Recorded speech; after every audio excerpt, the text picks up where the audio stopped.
기다리면 복이 오나 봅니다. 올해 하반기 KGM과 기아의 신차 향연이 상당합니다. 그 중에서도 오늘은 많은 분들이 기다리시던 KR10 이야기를 중심으로 풀어볼 겁니다. 스펙에 대한 얘기인데 2.0 가솔린 터보 엔진부터 하이브리드 파워트레인까지 지금까지 취재한 이야기를 종합해서 다뤄드릴 겁니다. 여기에 또 하나, 액티언하고 고민 중인 분들도 분명 있을 건데 액티언으로 마음 기울어진 분들은 그냥 사전 예약 빨리 하시고 액티언 사시면 됩니다. 왜냐면 KR10하고 성향이 꽤 다른 부분이 많아서 취향 차이로 갈릴 가능성이 굉장히 높습니다. 오늘은 그래서 KR10 스펙에 대해서 어떤 얘기가 나오고 있고 잠재 고객들이 기대할 만한 포인트는 뭔지 이런 얘기들을 해보겠습니다. 미안한데 20초만 좀 빌려줄 수 있나요?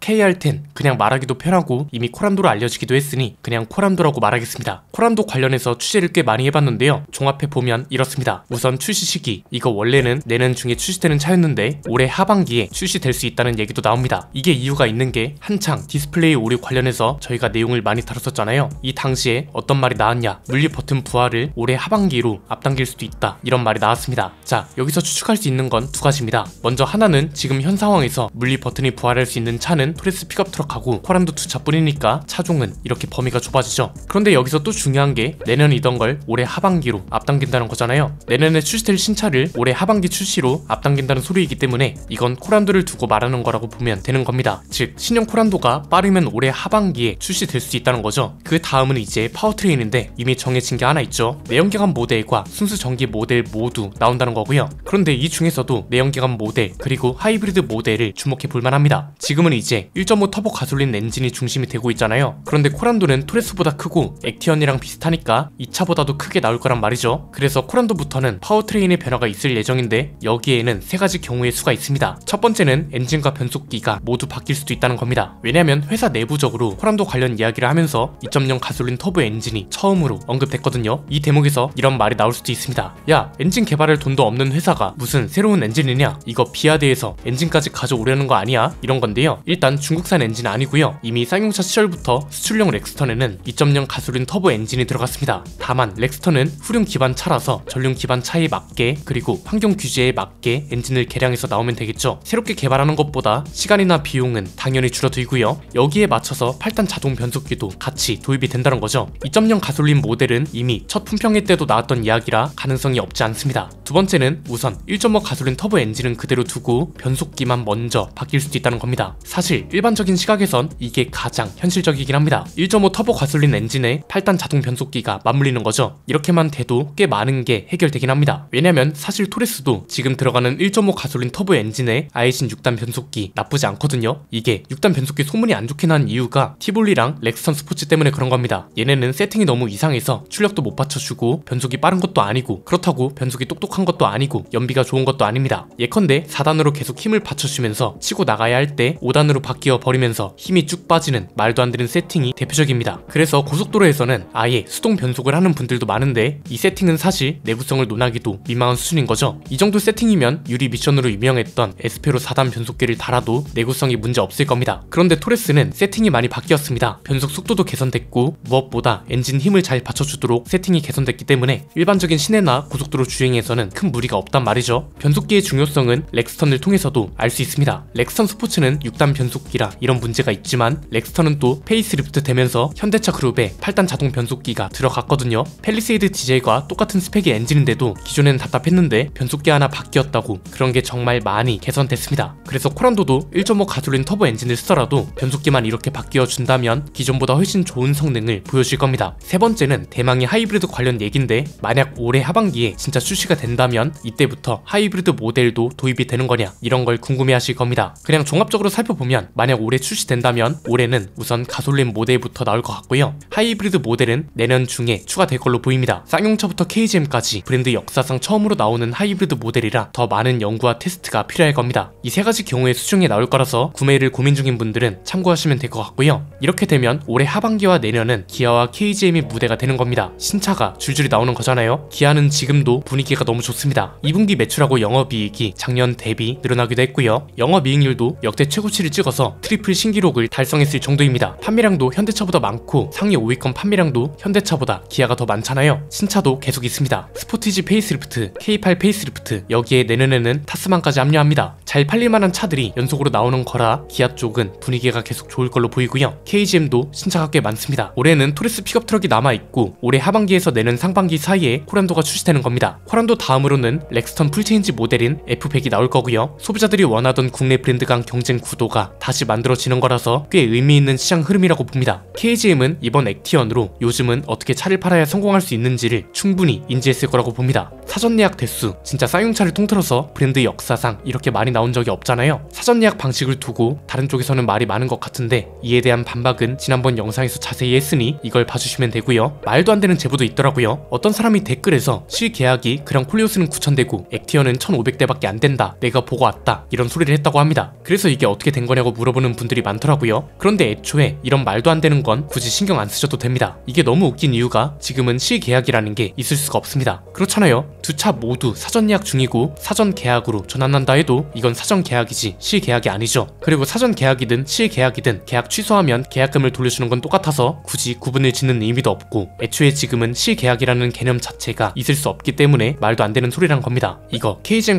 관계자분들한테도 사실 확인을 위해 물어봤는데요. 말도 안 되는 억지다, 이렇게 간결하게 답변이 왔습니다. 누가 잘 팔리고 누가 망하냐가 아닌 소비자들 입장에선 좋은 선택지가 늘어난다는 것만으로도 KGM은 제 역할을 잘 찾아가고 있다고 할 수 있고 현대차나 기아도 그만큼 국내 시장을 더 신경 써주지 않을까 싶습니다. 이렇게 해서 KGM이 새로운 SUV 라인업이 완성되는 겁니다. 새롭게 출시되는 차들을 기준으로 토레스, 액티언, 코란도, F100까지 아우르게 되는 거고, 액티언은 이미 저희가 말씀드렸던 대로 스티어링 휠 물류 버튼도 부활하고 불편했던 디스플레이 메뉴나 조작 방식도 개선돼서 나올 겁니다. 그리고 또 하나 잘 안 알려진 게 있어서 다시 한번 언급을 하자면 기존 토레스 라인업과 렉스턴 라인업도 순차적으로 디스플레이 관련 업데이트가 있을 예정입니다. 액티언에 적용된 새로운 메뉴와 작동 방식이 토레스 라인업과 렉스턴 라인업에도 적용될 거라고 하니 기존 차주분들도 새로운 업데이트가 나오는 대로 받아보시면 좋을 것 같고요. 포지션이 겹칠 걸 우려하는 분들도 있던데 우선 코란도는 토레스와는 겹치지 않을 겁니다. 크기만 보면 액티언하고 코란도가 겹칠 수 있지만 취향 차이로 많이 갈릴 걸로 보입니다. 여기서 이제 또 한 번 KGM의 마케팅 능력이 요구되는 건데요. 그냥 넉넉하게 도심에서 주로 타고 다니는 거라면 저 같으면 액티언으로 갈 것 같습니다. 솔직히 저는 실내 색상하고 디자인, 시트 패턴 이런 것들이 이렇게 예쁘게 나올 줄은 상상도 못했거든요. 그런데 또 캠핑이나 레저를 즐긴다거나 오프로드 같은 게 중요하다면 코란도를 기다려보는 것도 괜찮을 것 같습니다. 현대기아 차를 비롯해서 KGM도 신차를 연이어 출시해주니 그래도 국내 자동차 시장이 좀 더 활기를 띠는 게 아닌가 싶습니다. 많은 분들이 기다리는 게 미리 뵌 소식일 겁니다. 이것도 관련 소식을 많이 다루긴 했지만 또 다른 재밌는 이야기가 나오면 바로 다뤄드릴 수 있도록 하겠습니다. 오늘 내용은 여기까지입니다. 내용이 유익하셨다면 구독과 좋아요, 알림 설정 부탁드립니다. 지금까지 저는 안피디였습니다. 감사합니다.